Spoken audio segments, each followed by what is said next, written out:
ಎಲ್ರಿಗೂ ನಮಸ್ಕಾರ ಸ್ನೇಹಿತರೆ. ಪ್ರೀತಿಯಲ್ಲಿ ಮೋಸ, ಸ್ನೇಹದಲ್ಲಿ ದ್ರೋಹ, ಮದುವೆ ನಂತರ ವಿಚಿತ್ರ ಸಂಕಟ, ಇದೇನಾ ತುಲಾರಾಶಿಯವರ ಜೀವನ? ಯಾರ ಮುಂದೆಯೂ ಹೇಳಿಕೊಳ್ಳಲಾಗದ ನೋವು ತುಲಾರಾಶಿಯವರಿಗೆ ಯಾಕೆ? ಆತ್ಮೀಯ ತುಲಾರಾಶಿಯವರೇ, ನೀವು ಸಾಕ್ಷಾತ್ ಧರ್ಮ ಮತ್ತು ನ್ಯಾಯದ ಪ್ರತೀಕ. ಜಗತ್ತಿನ ಯಾವುದೇ ಸಮಸ್ಯೆ ಇರಲಿ, ಅದನ್ನ ತೂಗಿ ಅಳೆದು ಸರಿಯಾದ ತೀರ್ಪು ಕೊಡುವಂತಹ ಅದ್ಭುತ ಶಕ್ತಿ ನಿಮಗಿದೆ. ನಿಮ್ಮ ನಗುವಿನಲ್ಲಿ ಒಂದು ಆಕರ್ಷಣೆ ಇದೆ, ನಿಮ್ಮ ಮಾತಿನಲ್ಲಿ ಒಂದು ಸೌಜನ್ಯವಿದೆ. ಜಗಳ ಆಡುವವರನ್ನ ಒಂದು ಮಾಡುವ, ದ್ವೇಷಿಸುವವರನ್ನ ಪ್ರೀತಿಸುವಂತೆ ಮಾಡುವ ಮಾಂತ್ರಿಕ ಶಕ್ತಿ ಇರೋದು ಕೇವಲ ತುಲಾರಾಶಿಯವರಿಗೆ ಮಾತ್ರ. ಆದ್ರೆ ಆತ್ಮೀಯ ತುಲಾರಾಶಿಯವರೇ, ನಿಮ್ಮನ್ನ ನೀವೇ ಕೇಳಿಕೊಳ್ಳಿ. ಇಡೀ ಜಗತ್ತಿನ ಸಮಸ್ಯೆಯನ್ನ ಬಗೆಹರಿಸುವಂತಹ ನೀವು ನಿಮ್ಮ ಸ್ವಂತ ಬದುಕಿನ ಸಮಸ್ಯೆಗಳನ್ನ ಯಾಕೆ ಬಗೆಹರಿಸಿಕೊಳ್ಳಲು ಆಗ್ತಿಲ್ಲ? ಶುಕ್ರ ದೆಸೆಯ ಆಶೀರ್ವಾದ ಪಡೆದ ನೀವು ಐಷಾರಾಮಿ ಜೀವನವನ್ನ ನಡೆಸಬೇಕಾದವರು, ಆದ್ರೆ ಇಂದು ಯಾಕೆ ಮನಃಶಾಂತಿ ಇಲ್ಲದೆ, ನಿದ್ದೆ ಇಲ್ಲದೆ ಒದ್ದಾಡ್ತಿದ್ದೀರಿ? ಎಲ್ಲರಿಗೂ ಒಳ್ಳೆಯದನ್ನೇ ಬಯಸುವ ನಿಮಗೆ ಬದುಕಿನಲ್ಲಿ ಪದೇ ಪದೇ ಮೋಸವೇ ಯಾಕೆ ಉಡುಗೊರೆಯಾಗಿ ಸಿಗ್ತಿದೆ? ತುಲಾರಾಶಿಯವರೇ, ಇವತ್ತು ನೀವು ಒಂದು ಕಹಿ ಸತ್ಯವನ್ನ ಜೀರ್ಣಿಸಿಕೊಳ್ಳಲೇಬೇಕು. ನಿಮ್ಮ ಜೀವನದಲ್ಲಿ ಈಗ ಆಗುತ್ತಿರುವಂತಹ ಅವಮಾನಗಳಿಗೆ, ಸೋಲುಗಳಿಗೆ ಅಥವಾ ಆರ್ಥಿಕ ಕಷ್ಟಗಳಿಗೆ ಬೇರೆ ಯಾರೂ ಕಾರಣರಲ್ಲ, ಸಾಕ್ಷಾತ್ ನೀವೇ ಕಾರಣ. ಹೌದು, ನಿಮ್ಮ ಉದ್ಧಾರವನ್ನ ತಡಿತಾ ಇರೋದು ನಿಮ್ಮ ಶತ್ರುಗಳಲ್ಲ, ಬದಲಾಗಿ ನಿಮ್ಮ ಸ್ವಭಾವವೇ ಬೆರೆತು ಹೋಗಿರುವಂತಹ ಒಂದು ಮಾರಕವಾದ ದೌರ್ಬಲ್ಯ. ಒಂದು ಗುಣ ನಿಮ್ಮನ್ನ ಎಷ್ಟು ಕುರುಡರನ್ನಾಗಿ ಮಾಡಿದೆ ಅಂದ್ರೆ, ಹಗಲಿನಲ್ಲಿ ನಿಮ್ಮ ಕಣ್ಣು ಮುಂದೆಯೇ ನಿಮ್ಮ ಬದುಕನ್ನ ಯಾರೋ ದೋಚಿಕೊಂಡು ಹೋಗ್ತಿದ್ರು, ನೀವು ಸುಮ್ಮನೆ ನೋಡ್ತಾ ನಿಂತಿದ್ದೀರಿ. ಆ ಒಂದು ಗುಣ ದೇವತೆಗಳಂತೆ ಬದುಕಬೇಕಾದ ನಿಮ್ಮನ್ನ ಒಂದು ಸಾಮಾನ್ಯಕ್ಕಿಂತ ಕೀಳಾಗಿ ಬದುಕುವಂತೆ ಮಾಡಿರುವ ಆ ರಹಸ್ಯವೇನು? ಮತ್ತು ನೀವು ಸುಖನಂತೆ ಬದುಕಬೇಕಾದ್ರೆ ಮಾಡಬೇಕಾದ ಬದಲಾವಣೆ ಏನು? ಈ ವಿಡಿಯೋದಲ್ಲಿ ಎಳೆ ಎಳೆಯಾಗಿ ಬಿಚ್ಚಿಡಲಿದ್ದೇವೆ. ಇದನ್ನ ಅರ್ಧಕ್ಕೆ ನಿಲ್ಲಿಸಬೇಡಿ, ಯಾಕಂದ್ರೆ ಇದು ನಿಮ್ಮ ಮುರಿದು ಹೋದ ಮನಸ್ಸಿಗೆ ಸಂಜೀವಿನಿ ಆಗಬಲ್ಲದು. ಆ ಕರಾಳ ದೌರ್ಬಲ್ಯದ ಬಗ್ಗೆ ತಿಳಿಯುವ ಮೊದಲು ಜಗತ್ತು ನಿಮ್ಮನ್ನ ಯಾಕೆ ಇಷ್ಟಪಡುತ್ತೆ ಅನ್ನೋದು ನಿಮಗೆ ಗೊತ್ತಿರಬೇಕು. ಅದಕ್ಕೂ ಮುನ್ನ ನೀವಿನ್ನು ನಮ್ಮ ಚಾನಲ್ಗೆ ಸಬ್ಸ್ಕ್ರೈಬ್ ಆಗಿಲ್ಲ ಅಂದ್ರೆ ಈಗಲೇ ಸಬ್ಸ್ಕ್ರೈಬ್ ಆಗಿ, ಹಾಗೆ ವಿಡಿಯೋಗೆ ಲೈಕ್ ಮಾಡಿ, ವಿಡಿಯೋನ ಸ್ಕಿಪ್ ಮಾಡದೆ ಕೊನೆ ತನಕ ನೋಡಿ. ಎಲ್ಲರೂ ಭಕ್ತಿಯಿಂದ ಜೈ ಶುಕ್ರದೇವ ಅಂತ ಕಾಮೆಂಟ್ ಮಾಡಿ. ತುಲಾರಾಶಿಯವರೇ, ನಿಮ್ಮ ರಾಶಿಯ ಚಿಹ್ನೆ ತಕ್ಕಡಿ ಅಂದ್ರೆ ಬ್ಯಾಲೆನ್ಸ್. ಎಂತಹ ಒತ್ತಡದ ಪರಿಸ್ಥಿತಿಯಲ್ಲೂ ನೀವು ತಾಳ್ಮೆಯನ್ನ ಕಳೆದುಕೊಳ್ಳುವುದಿಲ್ಲ. ಮೊದಲನೇದಾಗಿ ನಿಮ್ಮ ರಾಜತಾಂತ್ರಿಕತೆ ಮತ್ತು ಸೌಜನ್ಯ. ಯಾರ ಮನಸ್ಸಿಗೂ ನೋವಾಗದಂತೆ ಮಾತನಾಡುವ ಕಲೆ ನಿಮ್ಮ ರಕ್ತಗತವಾಗಿ ಬಂದಿದೆ. ಎದುರಾಳಿ ಎಷ್ಟೇ ಕೋಪದಲ್ಲಿದ್ರೂ ನಿಮ್ಮ ಒಂದೆರಡು ಪ್ರೀತಿಯ ಮಾತುಗಳಿಂದ ಅವರನ್ನ ತಣ್ಣಗಾಗಿಸಬಲ್ಲ ಶಕ್ತಿ ನಿಮಗಿದೆ. ಎರಡನೆಯದಾಗಿ ನಿಮ್ಮ ಸೌಂದರ್ಯ, ಪ್ರಜ್ಞೆ ಮತ್ತು ಸ್ವಚ್ಛತೆ. ನೀವು ಇರೋ ಜಾಗ, ನೀವು ಧರಿಸುವಂತಹ ಬಟ್ಟೆ, ನೀವು ಆಡುವ ಮಾತು, ಎಲ್ಲದರಲ್ಲೂ ಒಂದು ಅಚ್ಚುಕಟ್ಟುತನ ಇರುತ್ತದೆ. ಕೊಳಕುತನವನ್ನ, ಗಲಾಟೆಯನ್ನ ನೀವು ದ್ವೇಷಿಸ್ತೀರಿ. ಇದೇ ಕಾರಣಕ್ಕೆ ಜನ ನಿಮ್ಮನ್ನ ಸುಸಂಸ್ಕೃತರು ಅಂತ ಕರೆಯುತ್ತಾರೆ. ಮೂರನೆಯದಾಗಿ ಮತ್ತು ಅತಿ ಮುಖ್ಯವಾಗಿ, ನಿಮ್ಮ ನ್ಯಾಯಪರ ಅನ್ಯಾಯವನ್ನ ಕಂಡ್ರೆ ನೀವು ಸಹಿಸಲ್ಲ, ಆದ್ರೆ ಅದನ್ನ ವಿರೋಧಿಸುವಾಗ್ಲೂ ಒಂದು ನಾಗರಿಕತೆಯನ್ನ ಪಾಲಿಸುತ್ತೆ. ಇಷ್ಟೆಲ್ಲಾ ಅದ್ಭುತ ಗುಣಗಳಿರುವ ನೀವು, ಜಗತ್ತಿಗೆ ಬೆಳಕನ್ನ ನೀಡುವ ನೀವು, ನಿಮ್ಮ ಮನೆಯ ದೀಪವನ್ನೇ ಯಾಕೆ ಆರಿಸಿಕೊಂಡಿದ್ದೀರಿ? ನಿಮ್ಮ ಈ ಒಳ್ಳೆತನವೇ ನಿಮಗೆ ಮುಳುವಾಗಿದ್ದು ಹೇಗೆ ಈಗ ಆ ಅಸಲಿ ಸತ್ಯವನ್ನ, ಆ ಕಹಿಯನ್ನ ಒಡೆಯುವಂತಹ ಸಮಯ.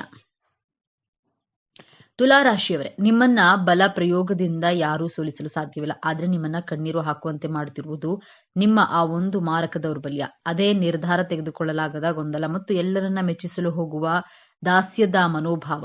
ಕೇಳಲು ಇದು ಸಣ್ಣ ವಿಷಯ ಅನಿಸಬಹುದು, ಆದ್ರೆ ಇದೇ ನಿಮ್ಮ ಬದುಕಿನ ಶಾಪ. ತುಲಾರಾಶಿಯವರು, ಅವರಿಗೆ ಪ್ರತಿಯೊಂದು ವಿಚಾರದಲ್ಲೂ ಗೊಂದಲ. ಇದನ್ನ ಮಾಡ್ಬೇಕಾ ಅಥವಾ ಇದನ್ನ ಮಾಡಬಾರ್ದಾ? ಇದು ಸರಿಯಾ ಅಥವಾ ತಪ್ಪಾ? ಈ ಗೊಂದಲದಲ್ಲೇ ನೀವು ಬದುಕಿನ ಅರ್ಧ ಸಮಯವನ್ನ ವ್ಯರ್ಥ ಮಾಡ್ತೀರಿ. ಅಷ್ಟೇ ಅಲ್ಲ, ನೀವು ಯಾರಿಗೂ ಇಲ್ಲ ಎಂದು ಹೇಳಲಾರಿರಿ. ಯಾರಾದ್ರೂ ಬಂದು ಸಹಾಯ ಕೇಳಿದ್ರೆ ನಿಮ್ಮ ಹತ್ತಿರ ಸಮಯ ಇಲ್ಲದಿದ್ರು, ನಿಮ್ಮ ಜೇಬಿನಲ್ಲಿ ಹಣ ಇಲ್ಲದಿದ್ರು, ನಿಮ್ಮ ಸುಖವನ್ನ ತ್ಯಾಗ ಮಾಡಿ ಅವರಿಗೆ ಸಹಾಯವನ್ನ ಮಾಡ್ತೀರಿ. ಯಾಕೆ ಗೊತ್ತಾ? ಇಲ್ಲಿ ನಾನು ಇಲ್ಲ ಅಂದ್ರೆ ಅವರು ಬೇಜಾರು ಮಾಡಿಕೊಳ್ತಾರೆ, ಎಲ್ಲಿ ನಾನು ಕೆಟ್ಟವನಾಗ್ತೀನೋ ಎನ್ನುವಂತಹ ಭಯ ನಿಮ್ದು. ಈ ಎಲ್ಲರಿಗೂ ಒಳ್ಳೆಯದಾಗಬೇಕು ಅನ್ನೋ ಹುಚ್ಚುತನ ಇದೆಯಲ್ಲ, ಇದೇ ನಿಮ್ಮನ್ನ ಸರ್ವನಾಶ ಮಾಡ್ತಾ ಇರೋದು. ನೀವು ಬೇರೆಯವರ ಖುಷಿಗಾಗಿ ನಿಮ್ಮ ಆತ್ಮಗೌರವವನ್ನೇ ಒತ್ತಿ ಇಡ್ತೀರಿ. ನಿಮ್ಮದಲ್ಲದ ತಪ್ಪಿಗೆ ಕ್ಷಮೆ ಕೇಳ್ತೀರಿ. ಸಂಬಂಧ ಉಳಿಸ್ಕೊಳ್ಬೇಕು ಅಂತ ವಿಷವನ್ನೇ ಅಮೃತ ಅಂತ ಕುಡಿತೀರಿ. ಆದ್ರೆ ಪ್ರತಿಫಲವಾಗಿ ನಿಮಗೆ ಸಿಗೋದು ಕೇವಲ ಅವಮಾನ ಮತ್ತು ದ್ರೋಹ. ಈ ಅತಿಯಾದ ಒಳ್ಳೆತನ ಮತ್ತು ಗೊಂದಲದ ಸ್ವಭಾವ ನಿಮ್ಮ ಜೀವನದ ಮೇಲೆ ಬೀರುತ್ತಿರುವಂತಹ 3 ಭಯಂಕರ ಪರಿಣಾಮಗಳನ್ನ ಒಮ್ಮೆ ಗಮನಿಸಿ. ಮೊದಲನೆಯದಾಗಿ, ಪರಾವಲಂಬಿಗಳ ಸ್ವರ್ಗವಾಗುವಿಕೆ.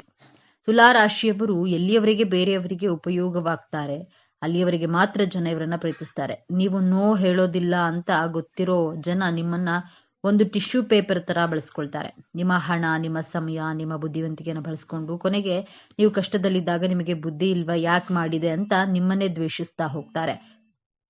ಆದ್ರೆ ನೀವು ಪಾಠ ಕಲಿಯೋದಿಲ್ಲ, ಮತ್ತೆ ಅಂತವರನ್ನೇ ನಂಬ್ತೀರಿ. ಎರಡನೆಯದಾಗಿ ಅವಕಾಶಗಳ ಬಗ್ಗೆ ನಿರ್ಧಾರವನ್ನ ತೆಗೆದುಕೊಳ್ಳಲು ನೀವು ಮಾಡುವಂತಹ ತಡ. ಅಂದ್ರೆ ಇದೆಲ್ಲ ಆದ್ದರಿಂದ ಎಷ್ಟೋ ಅದೃಷ್ಟ ಲಕ್ಷ್ಮಿನ ನೀವು ಬಾಗಿಲಿನಿಂದಲೇ ವಾಪಸ್ ಕಳುಹಿಸುತ್ತೀರಿ. ಅತಿಯಾಗಿ ಯೋಚನೆ ಮಾಡುತ್ತಾ ಹೀಗಾದ್ರೆ ಹೇಗೆ ಅಂತ ಲೆಕ್ಕ ಹಾಕ್ತಾ ಕೂತಿರ್ತೀರಿ. ಅಷ್ಟರಲ್ಲಿ ಕಡಿಮೆ ಬುದ್ಧಿವಂತರು ಅವಕಾಶವನ್ನ ಬಾಚಿಕೊಂಡು ಮುಂದೆ ಹೋಗ್ತಾರೆ. ನಿಮ್ಮ ಬುದ್ಧಿವಂತಿಕೆ ಕೇವಲ ಪ್ಲಾನಿಂಗ್ ಮಾಡೋದ್ರಲ್ಲೇ ವ್ಯರ್ಥವಾಗ್ತಾ ಇದೆ ಹೊರತು ಆಕ್ಷನ್ ತೆಗೆದುಕೊಳ್ಳೋದ್ರಲ್ಲಿ ಅಲ್ಲ.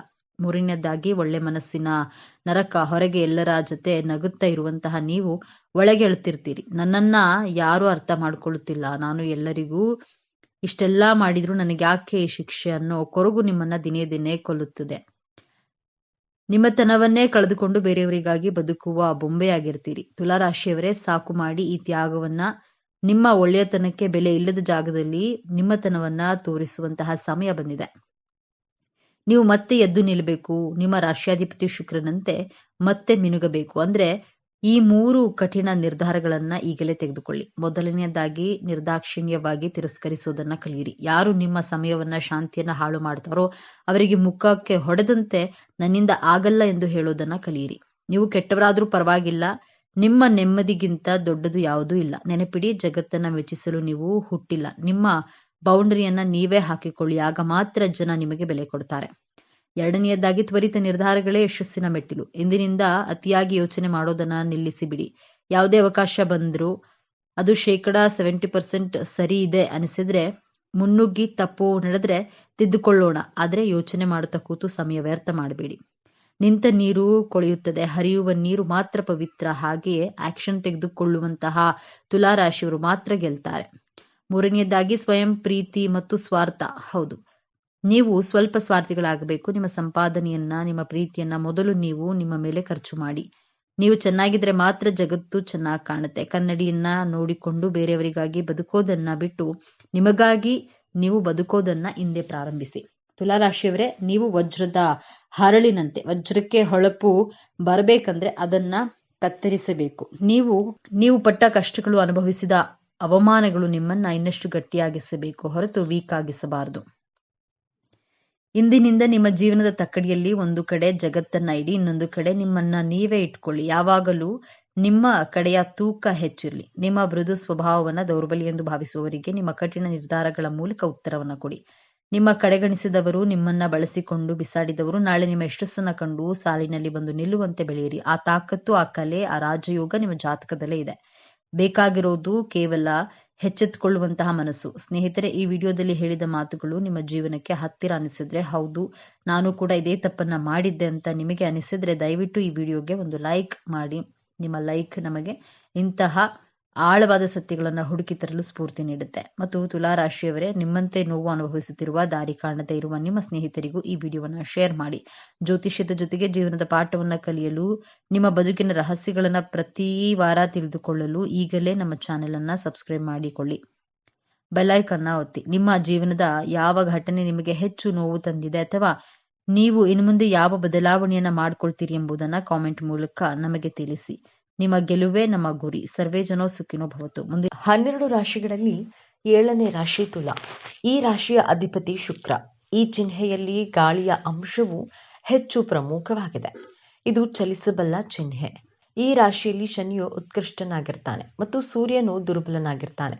ತುಲಾರಾಶಿಯಲ್ಲಿ ಜನಿಸಿದವರು ಬಹಳ ಮಹತ್ವಾಕಾಂಕ್ಷೆಯುಳ್ಳವರು ಮತ್ತು ತಮ್ಮ ಮಹತ್ವಾಕಾಂಕ್ಷೆಗಳನ್ನು ಸಾಧಿಸಲು ಸಾಧ್ಯವಿರುವ ಎಲ್ಲಾ ಪ್ರಯತ್ನಗಳನ್ನು ಮಾಡ್ತಾರೆ. ಅವರು ಉತ್ತಮ ಕೇಳುಗರು, ಆದರೆ ಅಂತಿಮವಾಗಿ ಅವರ ಮನಸ್ಸಿನ ಧ್ವನಿಯನ್ನೇ ಕೇಳ್ತಾರೆ. ಅವರು ನಿಷ್ಪಕ್ಷಪಾತ ಮತ್ತು ಸಮಚಿತ್ತದಿಂದ ಕೂಡಿರ್ತಾರೆ. ಅವರು ಸ್ವತಂತ್ರ ಸಿದ್ಧಾಂತವನ್ನ ಹೊಂದಿರ್ತಾರೆ ಮತ್ತು ಯಾರ ಅಡಿಯಲ್ಲಿಯೂ ಕೆಲಸ ಮಾಡಲು ಇಷ್ಟಪಡುವುದಿಲ್ಲ. ಪ್ರೀತಿಗಿಂತ ಜೊತೆಗಿರುವಂತಹ ಸ್ನೇಹ ಚಂದ, ಕಾಣುವ ಕನಸಿಗಿಂತ ಕಾಣದಿರುವ ಕಲ್ಪನೆ ಚಂದ, ಬರೆಯುವ ಬರಹಕ್ಕಿಂತ ಅಳಿಸಲಾಗದ ನೆನಪು ಚಂದ. ಇಷ್ಟು ಸಮಯದಿಂದ ಪರಿಚಯವಿದ್ದೀರಿ ಎನ್ನುವುದು ಗೆಳೆತನವಲ್ಲ, ಎಷ್ಟು ಚೆನ್ನಾಗಿ ಅರ್ಥ ಮಾಡ್ಕೊಂಡಿದ್ದೀರಿ ಅನ್ನೋದು ನಿಜವಾದ ಸ್ನೇಹ. ತುಲಾರಾಶಿಯ ಬಂಧುಗಳೇ, ಈ ವಿಡಿಯೋವನ್ನ ನೀವು ಈಗ ನೋಡ್ತಿದ್ರೆ ಇದು ಆಕಸ್ಮಿಕವಾಗಿ ನಿಮ್ಮ ಮುಂದೆ ಬಂದಿಲ್ಲ. ಇದು ನಿಮ್ಮ ಇಷ್ಟ ದೈವವು ನಿಮಗೆ ಕಳುಹಿಸುತ್ತಿರುವಂತಹ ದಿವ್ಯ ಸಂದೇಶ. ನಿಮ್ಮ ಜೀವನದಲ್ಲಿ ಒಂದು ದೊಡ್ಡ ಕಾಂತಿ ನಡೆಯಲಿದೆ. ಇಷ್ಟು ದಿನ ಒಂಟಿಯಾಗಿ ಕುಳಿತು ಕಣ್ಣೀರು ಹಾಕಿದ್ದೀರಿ, ಅವಮಾನಗಳನ್ನ ಸಹಿಸಿದ್ದೀರಿ, ಪ್ರತಿ ರೂಪಾಯಿಗೂ ಲೆಕ್ಕ ಹಾಕುವಂತಹ ಆರ್ಥಿಕ ಸಂಕಷ್ಟವನ್ನು ಅನುಭವಿಸಿದ್ದೀರಿ ಅಲ್ವೇ? ಈ ಎಲ್ಲಾ ಕಷ್ಟಗಳಿಗೆ, ನೋವುಗಳಿಗೆ, ಅನುಮಾನಗಳಿಗೆ ಈಗ ಪ್ರತಿಫಲ ಸಿಗುವ ಸಮಯ ಬಂದಿದೆ. ನಿಮ್ಮ ಜೀವನದ ದಿಕ್ಕು ಯಶಸ್ಸಿನ ಉತ್ತುಂಗಕ್ಕೆ ಏರಲಿದೆ ಅಥವಾ ಮತ್ತೆ ಪಾತಾಳಕ್ಕೆ ಬೀಳಲಿದೆಯೇ ಅಂತ ತಿಳಿಯೋಣ. ಇದರ ಜೊತೆಗೆ ಒಂದು ಕಠಿಣ ಸವಾಲು ನಿಮ್ಮ ಮುಂದೆ ಬರಲಿದೆ. ಅದರಿಂದ ಪಾರಾಗೋದು ಹೇಗೆ ತಿಳಿಯಲು ಈ ವಿಡಿಯೋವನ್ನ ಕೊನೆಯವರೆಗೂ ನೋಡಿ. ಇದರ ಜೊತೆ ಒಂದು ಕಠಿಣ ಸವಾಲು ನಿಮ್ಮ ಮುಂದೆ ಬರಲಿದೆ. ಅದರಿಂದ ಪಾರಾಗೋದು ಹೇಗೆ ತಿಳಿಯಲು ಈ ವಿಡಿಯೋನ ಕೊನೆಯವರೆಗೂ ನೋಡಿ ಮತ್ತು ನಿಮ್ಮ ಜೀವನ ಬದಲಾಗಲಿ ಎಂದು ಸಂಕಲ್ಪ ಮಾಡುತ್ತಾ ತಪ್ಪದೆ ಶ್ರೀ ಮಂಜುನಾಥ ಸ್ವಾಮಿ ಎಂದು ಕಾಮೆಂಟ್ ಮಾಡಿ, ಹಾಗೆ ವಿಡಿಯೋ ಲೈಕ್ ಮಾಡಿ. ತುಲಾರಾಶಿಯ ಚಿಹ್ನೆ ತಕ್ಕಡಿ. ಇದು ಕೇವಲ ಒಂದು ಚಿಹ್ನೆಯಲ್ಲ, ಇದು ತುಲಾರಾಶಿಯವರ ಸಂಪೂರ್ಣ ಜೀವನದ ಸಾರ ತಕ್ಕಡಿಯಂತೆ. ಜೀವನದಲ್ಲಿ ಪ್ರತಿಯೊಂದು ಅಂಶದಲ್ಲೂ ಸಮತೋಲನವನ್ನ ಹುಡುಕ್ತಾರೆ. ಪ್ರೀತಿ, ದ್ವೇಷ, ಸರಿ, ತಪ್ಪು, ಭಾವನೆ, ಬುದ್ಧಿ ಎಲ್ಲವನ್ನ ಅಳೆದು ತೂಗಿಯೇ ನಿರ್ಧಾರ ತೆಗೆದುಕೊಳ್ತಾರೆ. ಇದೇ ಗುಣ ಇವರನ್ನ ನ್ಯಾಯವಂತ ಮತ್ತು ನಿಷ್ಪಕ್ಷಪಾತ ವ್ಯಕ್ತಿಯನ್ನಾಗಿ ಮಾಡುತ್ತೆ. ಆದರೆ ಇದೇ ಗುಣವೇ ಅವರ ದೊಡ್ಡ ದೌರ್ಬಲ್ಯವೂ ಹೌದು. ಅದರ ಬಗ್ಗೆ ಮುಂದೆ ನೋಡೋಣ. ಈ ರಾಶಿಯ ಅಧಿಪತಿ ಶುಕ್ರದೇವ. ಶುಕ್ರನನ್ನ ಪ್ರೀತಿ, ಸೌಂದರ್ಯ, ಕಲೆ, ಐಷಾರಾಮಿ ಜೀವನ ಮತ್ತು ಸಂಬಂಧಗಳ ಕಾರಕ ಎಂದು ಕರೆಯಲಾಗುತ್ತೆ. ಹಾಗಾಗಿಯೇ ತುಲಾರಾಶಿಯವರಿಗೆ ಹುಟ್ಟಿನಿಂದಲೇ ಒಂದು ಆಕರ್ಷಕ ವ್ಯಕ್ತಿತ್ವ, ಕಲಾತ್ಮಕ ಹೃದಯ ಮತ್ತು ಎಲ್ಲರನ್ನ ಪ್ರೀತಿಸುವ ಗುಣ ರಕ್ತದಲ್ಲಿಯೇ ಬಂದಿರುತ್ತೆ. ಜಗಳ, ವಾದ, ಸಂಘರ್ಷವನ್ನ ಇವರು ದೂರದಿಂದಲೇ ದ್ವೇಷಿಸ್ತಾರೆ. ಶಾಂತಿ ಮತ್ತು ಸೌಹಾರ್ದತೆ ಇವರ ಜೀವನದ ಮೂಲ ಮಂತ್ರ. ಮೇಲ್ನೋಟಕ್ಕೆ ಇವರು ಸದಾ ಸಂತೋಷವಾಗಿ ಎಲ್ಲರೊಂದಿಗೆ ಬೆರೆಯುತ್ತಾ ಯಾವುದೇ ಚಿಂತೆ ಇಲ್ಲದೆ ಇರುವಂತೆ ಕಾಣ್ತಾರೆ. ಮೊದಲಿಗೆ ಇಷ್ಟು ದಿನ ನೀವು ಯಾಕೆ ಇಷ್ಟೊಂದು ಕಷ್ಟ ಅನುಭವಿಸಿದ್ದೀರಿ ಎಂದು ನೋಡೋಣ. ತುಲಾರಾಶಿಯವರು ನ್ಯಾಯ ಮತ್ತು ಸಮತೋಲನದ ಪ್ರತೀಕ. ಆದರೆ ಕಳೆದ ಕೆಲವು ಸಮಯದಿಂದ ವಿಶೇಷವಾಗಿ ಶನಿ ಭಗವಾನನ ಸಂಚಾರ ಮತ್ತು ರಾಹುಕೇತುಗಳ ಪ್ರಭಾವದಿಂದ ನಿಮ್ಮ ಜೀವನದ ಸಮತೋಲನವೇ ತಪ್ಪಿ ಹೋಗಿತ್ತು. ನೀವು ನಂಬಿದವರೇ ನಿಮಗೆ ಮೋಸ ಮಾಡಿದ್ರು. ನೀವು ಒಳ್ಳೆಯದು ಮಾಡಲು ಹೋದ್ರೂ ಅದು ಕೆಟ್ಟದಾಗಿ ಪರಿಣಮಿಸಿತು. ಕೈ ಹಾಕಿದ ಕೆಲಸಗಳಲ್ಲಿ ಕೇವಲ ವಿಘ್ನಗಳು, ಹಣ ಕೈಯಲ್ಲಿ ನಿಲ್ಲುತ್ತಿರಲಿಲ್ಲ, ಅನಾರೋಗ್ಯದ ಸಮಸ್ಯೆಗಳು, ಕುಟುಂಬದಲ್ಲಿ ಸಣ್ಣ ಸಣ್ಣ ವಿಷಯಗಳಿಗೂ ದೊಡ್ಡ ದೊಡ್ಡ ಜಗಳಗಳು, ಮಾನಸಿಕ ನೆಮ್ಮದಿ ಸಂಪೂರ್ಣವಾಗಿ ಹಾಳಾಗಿತ್ತು. ಇದಕ್ಕೆಲ್ಲ ಕಾರಣ ಕೇವಲ ನಿಮ್ಮ ಕೆಟ್ಟ ಸಮಯವಲ್ಲ, ಅದು ನಿಮ್ಮ ಕರ್ಮದ ಪರೀಕ್ಷೆಯಾಗಿತ್ತು. ಗ್ರಹಗಳ ಹಿಡಿತದಲ್ಲಿ ನೀವು ಅನುಭವಿಸಬೇಕಾದಂತಹ ಕಷ್ಟಗಳನ್ನು ಅನುಭವಿಸಿ ಈಗ ನೀವು ಶುದ್ಧವಾಗಿದ್ದೀರಿ. ಆ ಪರೀಕ್ಷೆಯ ಸಮಯ ಈಗ ಮುಗಿಯುತ್ತಿದೆ. ಈಗ ಗುರುಬಲದ ಕೃಪೆ ಮತ್ತು ಇತರ ಶುಭ ಗ್ರಹಗಳ ಸಂಯೋಜನೆಯಿಂದ ಮುಂದಿನ ದಿನಗಳು ನಿಮ್ಮ ಜೀವನದ ಸುವರ್ಣ ಪುಟಗಳಾಗಲಿವೆ. ಇಷ್ಟು ದಿನ ನಿಮ್ಮ ವೃತ್ತಿ ಜೀವನದಲ್ಲಿ ನೀವು ಎಷ್ಟೇ ಕಷ್ಟಪಟ್ಟರೂ ಅದಕ್ಕೆ ತಕ್ಕ ಪ್ರತಿಫಲ, ಪ್ರಶಂಸೆ ಸಿಗ್ತಿರ್ಲಿಲ್ಲ. ಕಚೇರಿಯಲ್ಲಿ ನಿಮ್ಮನ್ನ ಕಡೆಗಣಿಸಲಾಗ್ತಿತ್ತು. ಆದರೆ ಈಗ ನಿಮ್ಮ ಮೇಲಾಧಿಕಾರಿಗಳೇ ನಿಮ್ಮನ್ನ ಗುರುತಿಸುವ ಸಮಯ ಬಂದಿದೆ. ನಿಮ್ಮ ಪ್ರತಿಭೆಗೆ ತಕ್ಕ ಸ್ಥಾನಮಾನ, ಪ್ರಮೋಷನ್ ಅಥವಾ ದೊಡ್ಡ ಜವಾಬ್ದಾರಿ ನಿಮ್ಮನ್ನ ಹುಡುಕಿಕೊಂಡು ಬರಲಿದೆ. ಯಾರು ಉದ್ಯೋಗ ಬದಲಾವಣೆ ಮಾಡಬೇಕು ಎಂದು ಯೋಚಿಸ್ತಿದ್ರೋ ನಿಮಗೆ ನಿರೀಕ್ಷೆ ಮಾಡದಿರದ ಕಡೆಯಿಂದ ದೊಡ್ಡ ಸಂಬಳದ ಅದ್ಭುತವಾದ ಅವಕಾಶ ಬಾಗಿಲು ತಟ್ಟಲಿದೆ. ನಿಮ್ಮ ವೃತ್ತಿ ಜೀವನದ ಸ್ಥಿರತೆ ಎತ್ತ ಸಾಗಲಿದೆ. ನಿಮ್ಮ ಏಳಿಗೆಯನ್ನ ಕಂಡು ಸಹಿಸದವರು, ನಿಮ್ಮ ಬೆನ್ನ ಹಿಂದೆ ಮಾತನಾಡಿದವರು, ನಿಮಗೆ ಗುಂಡಿ ತೊಡಿದ ಶತ್ರುಗಳ ಆಟ ಈಗ ಮುಗಿಯಲಿದೆ. ಆ ಶತ್ರುಗಳು ಯಾರೆಂದು ನಿಮಗೆ ಸ್ಪಷ್ಟವಾಗಿ ತಿಳಿಯುತ್ತೆ. ಆದರೆ ನೀವು ಪ್ರತೀಕಾರ ತೀರಿಸಿಕೊಳ್ಳುವ ಅವಶ್ಯಕತೆ ಇರೋದಿಲ್ಲ. ಅವರ ಕರ್ಮವೇ ಅವರಿಗೆ ಶಿಕ್ಷೆ ನೀಡುತ್ತದೆ. ನಿಮ್ಮ ಮೌನವೇ ನಿಮ್ಮ ದೊಡ್ಡ ಅಸ್ತ್ರವಾಗಲಿದೆ. ಶತ್ರುಗಳು ತಾವಾಗಿಯೇ ನಿಮ್ಮ ದಾರಿಯಿಂದ ದೂರ ಸರಿಯಲಿದ್ದಾರೆ. ದಾಂಪತ್ಯದಲ್ಲಿ ಬಿರುಕು ಮೂಡಿತ್ತು. ಸಣ್ಣ ಸಣ್ಣ ಮಾತುಗಳು ದೊಡ್ಡ ದೊಡ್ಡ ಜಗಳಕ್ಕೆ ಕಾರಣವಾಗ್ತಿದ್ದವು. ಇಬ್ಬರ ನಡುವೆ ಅನಾವಶ್ಯಕ ಅನುಮಾನಗಳು ಮೂಡಿದವು. ಆದರೆ ಈ ಉತ್ತಮ ಸಮಯದಲ್ಲಿ ಆ ಎಲ್ಲಾ ತಪ್ಪು ತಿಳುವಳಿಕೆಗಳು ದೂರವಾಗಲಿವೆ. ನಿಮ್ಮ ಸಂಗಾತಿಯು ನಿಮ್ಮನ್ನು ಸಂಪೂರ್ಣವಾಗಿ ಅರ್ಥ ಮಾಡಿಕೊಳ್ಳುವರು. ಸಂಬಂಧದಲ್ಲಿ ಹೊಸ ಚೈತನ್ಯ ಮೂಡಲಿದೆ. ಪ್ರೀತಿ, ವಿಶ್ವಾಸ 100ರಷ್ಟು ಹೆಚ್ಚಾಗಲಿದೆ. ಅವಿವಾಹಿತರಿಗೆ ಕಂಕಣ ಭಾಗ್ಯ ಕೂಡಿ ಬಂದು ಬಹಳ ಉತ್ತಮವಾದ ಸಂಬಂಧಗಳು ನಿಶ್ಚಯವಾಗುವ ಯೋಗವಿದೆ. ನಿಮ್ಮ ಮಕ್ಕಳ ವಿದ್ಯಾಭ್ಯಾಸದ ಬಗ್ಗೆ ನಿಮಗೆ ದೊಡ್ಡ ಚಿಂತೆಯಾಗಿತ್ತು. ಅವರ ಹಠಮಾರಿತನ, ಓದಿನಲ್ಲಿ ಗಮನ ಇಲ್ಲದಿರುವುದು ನಿಮ್ಮನ್ನ ಕಾಡ್ತಿತ್ತು. ಇದೀಗ ಅವರಲ್ಲಿ ಅದ್ಭುತವಾದ ಸಕಾರಾತ್ಮಕ ಬದಲಾವಣೆಯನ್ನ ಕಾಣುವಿರಿ. ಅವರೇ ಜವಾಬ್ದಾರಿಯಿಂದ ಓದಲು ಪ್ರಾರಂಭಿಸ್ತಾರೆ. ಉತ್ತಮ ಫಲಿತಾಂಶಗಳನ್ನು ತರ್ತಾರೆ. ಇನ್ನು ಸಂತಾನ ಭಾಗ್ಯಕ್ಕೆ ಕಾಯ್ತಿದ್ದ ತುಲಾರಾಶಿಯ ದಂಪತಿಗಳಿಗೆ ನಿಮ್ಮ ಪ್ರಾರ್ಥನೆ ದೇವರಿಗೆ ತಲುಪಿದೆ. ಶುಭ ಸುದ್ದಿಯನ್ನ ನೀವು ಕೇಳುವ ಸಾಧ್ಯತೆ ಅತ್ಯಂತ ಪ್ರಬಲವಾಗಿದೆ. ವರ್ಷಗಳಿಂದ ನಿಮ್ಮನ್ನ ಕಾಡುತ್ತಿದ್ದ ಆ ಕೋರ್ಟು ಕೇಸು, ಆಸ್ತಿ ವಿವಾದ ಅಥವಾ ಯಾವುದೇ ಕಚೇರಿ ಸಂಬಂಧಿತ ತೊಂದರೆಗಳು ಈಗ ಅಂತ್ಯ ಕಾಣಲಿದೆ. ಈ 45 ದಿನಗಳಲ್ಲಿ ನಿಮಗೆ ಆಶ್ಚರ್ಯವಾಗುವ ರೀತಿಯಲ್ಲಿ ಈ ತೀರ್ಪು ನಿಮ್ಮ ಪರವಾಗಿ ಬರಲಿದೆ. ಅಥವಾ ಕೋರ್ಟಿನ ಹೊರಗಡೆ ಅತ್ಯಂತ ಸೌಹಾರ್ದಯುತವಾಗಿ ಸಮಸ್ಯೆ ಬಗೆಹರಿಯಲಿದೆ. ನ್ಯಾಯದೇವತೆಯೇ ಆಗಿರುವ ತುಲಾರಾಶಿ ನಿಮಗೆ ಈಗ ನಿಜವಾದ ನ್ಯಾಯ ಸಿಗಲಿದೆ. ನೀವು ಕಷ್ಟದಲ್ಲಿದ್ದಾಗ ಸಹಾಯ ಮಾಡಿದ್ದೀರಿ. ಆದರೆ ಆ ಹಣ ವಾಪಸ್ ಬಾರದೆ ನೀವು ಮತ್ತಷ್ಟು ಸಂಕಷ್ಟಕ್ಕೆ ಸಿಲುಕಿರ್ತೀರಿ. ನೀವು ಕೊಟ್ಟ ಹಣವನ್ನ ಮರೆತೇ ಬಿಟ್ಟಿದ್ದೀರಿ. ಆದರೆ ಈಗ ಯಾರು ನಿಮಗೆ ಹಣ ವಾಪಸ್ಸು ಕೊಡಬೇಕಿತ್ತೋ ಅವರೇ ನಿಮ್ಮನ್ನ ಹುಡುಕಿಕೊಂಡು ಬಂದು ನಿಮ್ಮ ಹಣವನ್ನ ಮರಳಿಸಲಿದ್ದಾರೆ. ಮುಳುಗಿ ಹೋದ ಹಣ ವಾಪಸ್ ಬರುವುದು ಖಚಿತ. ಹೌದು, ನೀವು ಸರಿಯಾಗಿ ಕೇಳಿದ್ದೀರಿ. ನಿಮಗೆ ಅನಿರೀಕ್ಷಿತ ಮೂಲಗಳಿಂದ ಧನಾಗಮನವಾಗಲಿದೆ. ಅದು ಪಿತ್ರಾರ್ಜಿತ ಆಸ್ತಿಯಿಂದ ಬರಬಹುದು, ಹಳೆಯ ಹೂಡಿಕೆಯಿಂದ ಮೂಲಕ ಬರಬಹುದು, ಅಥವಾ ಲಾಟರಿ, ಷೇರು ಮಾರುಕಟ್ಟೆಯಿಂದಲೂ ಲಾಭವಾಗುವ ಸಾಧ್ಯತೆ ಇದೆ. ನಿಮ್ಮ ಆರ್ಥಿಕ ಮುಗ್ಗಟ್ಟು ಸಂಪೂರ್ಣವಾಗಿ ದೂರವಾಗಿ ಹಣದ ಹರಿವು ಹೆಚ್ಚಾಗಲಿದೆ. ವ್ಯಾಪಾರದಲ್ಲಿ ನಿಂತ ನೀರಾಗಿದ್ದ ಪರಿಸ್ಥಿತಿ ಈಗ ಬದಲಾಗಲಿದೆ. ಹೊಸ ಗ್ರಾಹಕರು, ಹೊಸ ಒಪ್ಪಂದಗಳು, ವ್ಯಾಪಾರ ವಿಸ್ತರಣೆಗೆ ಉತ್ತಮ ಅವಕಾಶಗಳು ನಿಮ್ಮನ್ನ ಅರಸಿ ಬರಲಿವೆ. ಲಾಭದ ಪ್ರಮಾಣ ದಿನದಿಂದ ದಿನಕ್ಕೆ ಏರಿಕೆ ಆಗೋದನ್ನ ನೀವು ಕಣ್ಣಾರೆ ಕಾಣುವಿರಿ. ನಿಮ್ಮ ವ್ಯಾಪಾರವು ಮುಂದಿನ ದಿನಗಳಲ್ಲಿ ಒಂದು ಹೊಸ ಎತ್ತರಕ್ಕೆ ತಲುಪಲಿದೆ. ಆದರೆ ಇಷ್ಟೆಲ್ಲ ಒಳ್ಳೆಯದು ನಡೆಯುವಾಗ ಒಂದು ಕಠಿಣ ಪರೀಕ್ಷೆ ಕೂಡ ನಿಮ್ಮ ಮುಂದೆ ಬರಲಿದೆ. ನೀವು ಎದುರಿಸುವಂತಹ ಅತ್ಯಂತ ಕಷ್ಟಕರ ಸಮಸ್ಯೆ ಅದು ಬೇರೇನೂ ಅಲ್ಲ, ನಿಮ್ಮ ಅತಿಯಾದ ಒಳ್ಳೆತನ ಮತ್ತು ನಂಬಿಕೆ. ಹೌದು, ನಿಮ್ಮ ಜೀವನ ಈಗ ಹಳಿಗೆ ಮರಳುತ್ತಿದೆ ಎಂದು ತಿಳಿದ ತಕ್ಷಣ ಇಷ್ಟು ದಿನ ನಿಮ್ಮಿಂದ ದೂರವಿದ್ದ, ನಿಮ್ಮನ್ನ ಅವಮಾನಿಸುತ್ತಿದ್ದ ಅಥವಾ ನಿಮಗೆ ಮೋಸ ಮಾಡಿದ ಹಳೆಯ ಸಂಬಂಧಿಕರು ಅಥವಾ ಸ್ನೇಹಿತರು ಮತ್ತೆ ನಿಮ್ಮ ಜೀವನದಲ್ಲಿ ಪ್ರವೇಶಿಸಲು ಪ್ರಯತ್ನಿಸ್ತಾರೆ. ಅವರು ನಿಮ್ಮ ಬಳಿ ಬಂದು ತುಂಬಾ ನಾಟಕೀಯವಾಗಿ ಕ್ಷಮೆ ಕೇಳಬಹುದು ಅಥವಾ ನಿಮಗೆ ಹಣದ ಸಹಾಯವನ್ನ ಕೇಳಬಹುದು. ನಿಮ್ಮ ಯಶಸ್ಸಿನಲ್ಲಿ ಪಾಲುದಾರರಾಗಲು ಪ್ರಯತ್ನಿಸಬಹುದು. ಈ ಸಮಯದಲ್ಲಿ ನಿಮ್ಮ ಮೃದು ಹೃದಯವು ಅವರನ್ನ ಮತ್ತೆ ನಂಬಲು ಪ್ರೇರೇಪಿಸುತ್ತೆ. ನೀವು ಅಯ್ಯೋ ಪಾಪ ಎಂದು ಮತ್ತೊಮ್ಮೆ ಅವರಿಗೆ ಸಹಾಯ ಮಾಡಲು ಹೋದ್ರೆ ನೀವು ಗಳಿಸಿದ ಎಲ್ಲಾ ಯಶಸ್ಸು, ಹಣ ಮತ್ತು ನೆಮ್ಮದಿ ಮತ್ತೆ ನಿಮ್ಮ ಕೈತಪ್ಪಿ ಹೋಗುವ ದೊಡ್ಡ ಅಪಾಯವಿದೆ. ಇದು ಶನಿ ಭಗವಾನನು ಕೊಡುವ ಕೊನೆಯ ಪರೀಕ್ಷೆ. ಈ ಪರೀಕ್ಷೆಯಲ್ಲಿ ಪಾರಾಗುವುದು ಹೇಗೆ? ಪರಿಹಾರ ತುಂಬಾ ಸರಳವಾಗಿದೆ. ಈ ದಿನಗಳಲ್ಲಿ ಪ್ರತಿ ಶನಿವಾರ ನಿಮ್ಮ ಮನೆಯಲ್ಲಿ ಅಥವಾ ಆಂಜನೇಯ ದೇವಸ್ಥಾನದಲ್ಲಿ ಒಂದು ಎಳ್ಳೆಣ್ಣೆ ದೀಪವನ್ನ ಹಚ್ಚಿ, ದೇವರೇ ನನಗೆ ಸಂಪತ್ತನ್ನ ಕೊಡೋದಕ್ಕಿಂತ ಹೆಚ್ಚಾಗಿ ಯಾರು ಸರಿ ಯಾರು ತಪ್ಪು ಎಂದು ಗುರುತಿಸುವ ವಿವೇಚನೆ ಮತ್ತು ಜ್ಞಾನವನ್ನ ಕೊಡು, ಕೆಟ್ಟ ಜನರಿಂದ ದೂರವಿರುವ ಧೈರ್ಯವನ್ನ ಕೊಡು ಎಂದು ಪ್ರಾರ್ಥಿಸಿಕೊಳ್ಳಿ. ನಿಮ್ಮ ಬಳಿ ಸಹಾಯ ಕೇಳಿ ಬರುವ ಹಳೆಯ ಶತ್ರುಗಳಿಗೆ ಇಲ್ಲ ಎಂದು ಹೇಳೋದನ್ನ ಕಲಿಯಿರಿ. ಈ ಒಂದು ಇಲ್ಲ ಎಂಬ ಶಬ್ದ ನಿಮ್ಮ ಮುಂದಿನ ಜೀವನವನ್ನ ಕಾಪಾಡುತ್ತೆ. ತುಲಾರಾಶಿಯವರೇ, ನೀವು ಅನುಭವಿಸಿದ ನೋವುಗಳಿಗೆ ಈಗ ಪ್ರತಿಫಲ ಸಿಗಲಿದೆ. ನೀವು ಪಾತಾಳಕ್ಕೆ ಬೀಳೋದಿಲ್ಲ, ಖಂಡಿತವಾಗಿಯೂ ಯಶಸ್ಸಿನ ಉತ್ತುಂಗಕ್ಕೆ ಏರ್ತೀರಿ.